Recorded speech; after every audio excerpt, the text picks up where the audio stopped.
To kill, excuse me, to harvest or not to harvest, the moral dilemma that follows you throughout the Bioshock experience and defines the fate of the player. This choice lays at the center of your Bioshock story and has repercussions that can be felt in nearly every facet of the gameplay.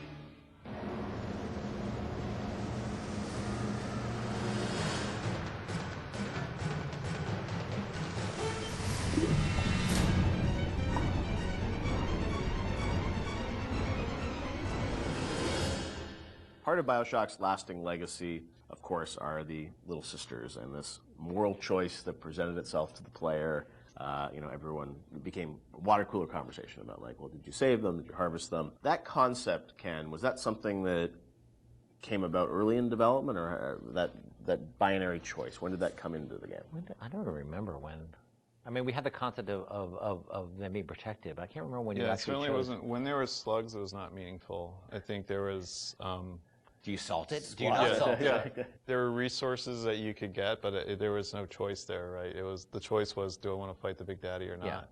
I think once we got into the realm of they have to be empathetic, the player has to have some feeling towards them, which you're not going to get from slugs. Right. Then we start seeing that opportunity there of, like, okay, nobody's going to want to do harm to these girls, or do they? Like, and do we allow them to? It was we weren't comfortable with it at first when it first came up that we could. I think it was important that it was a way to reflect the sort of larger economic questions of a world like Rapture, where, like, where the economy drives everything. Are there any limits to economic decision making versus moral decision making? Because that's sort of what the Randian notion is, that it's not the role that you don't sort of legislate morality. Let's try to take that to an extreme and see where that ends up. And Little Sisters sort of became that. And in this world, they became a commodity.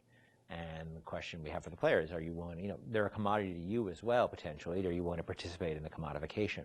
There was, I think, a fair amount of nervousness internally at the publisher about it for a little while, but pretty quickly they were able to sort of say, look, we trust you guys, and go, do this. And I only had a few. The press, and this sort of happens over and over again, the games press worried a ton about it and, like, would wring their hands about it. They ever recognized it was a setting topic, but that it was done to a larger purpose, that it wasn't just sort of like, hey, this is the game where you kill children. And whatever, and that was a sensitivity. I know that, like, you guys wanted to call them little sisters, not little girls, and it wasn't killing them, it was harvesting them. And I mean, you did some things probably on purpose, right, to sort of explain that this, you weren't doing anything vicious to them, right? Well, I mean,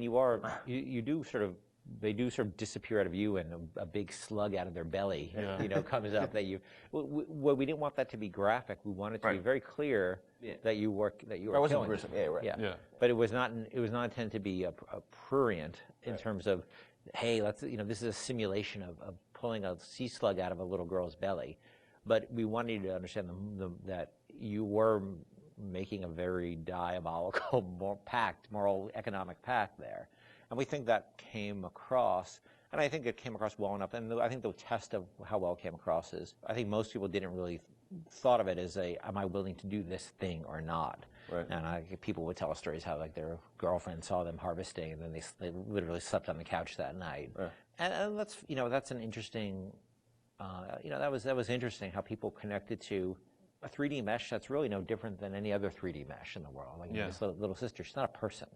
She's a 3D asset, a virtual 3D asset, right, that has a voice actor connected to it who's an adult woman. And nobody was actually getting harmed, but people still emotionally connected to them and made an emotional connection. And also, I think when you're playing, you don't really know what the impact of that choice is. Yes. And that's sort of the curiosity of, like, you're a gamer, so it's like, am I going to game the system? Which one should I pick? How does this impact things as you go through the game? It's never really fully clear what that choice is going to lead to, right? And the ambiguousness of that was something you wanted to sort of create mystery around throughout the game? Yeah, we went back and forth a lot about what the rewards for harvesting versus saving would be, and actually I think we should have really pushed further that the rewards for saving were much more, should have been much more meager than the rewards for harvesting, just to really sort of put you up against the wall, push you up against the wall and say, Yeah. you know, are you going to stick by your moral guns here? Because you're going to pay for it. Yeah. Because that's usually the way life is, right? Yep. It's always harder to take a moral path than it is to take an amoral path. But there's incentives to take amoral paths because it's the easier path.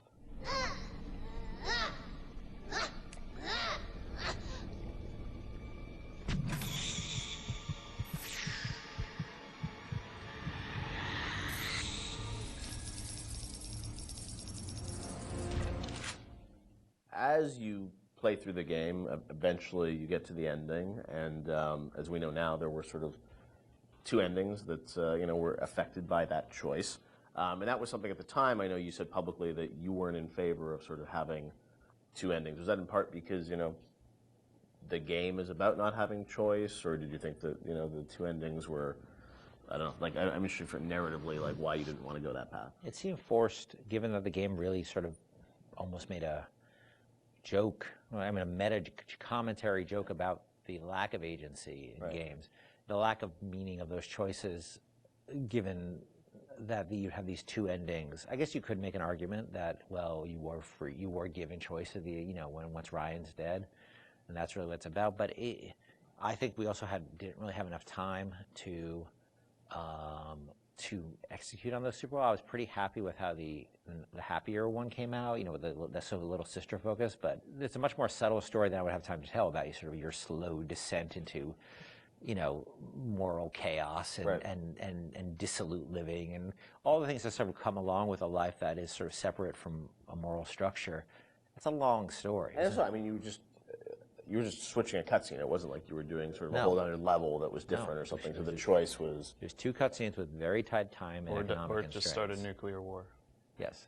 And that's not... You're a nice guy, or you start a nuclear war. And because we had so many problems on our plate, that was something I had to sort of do in the spare time. So I was pretty happy with one, but not very happy with the other. I know you had said publicly before that there was another sort of more ambiguous ending that you had originally planned, or what would you have done?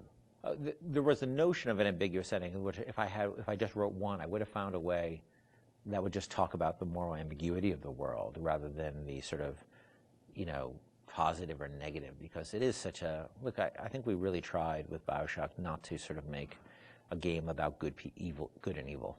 It's really about circumstances and what circumstances lead people to.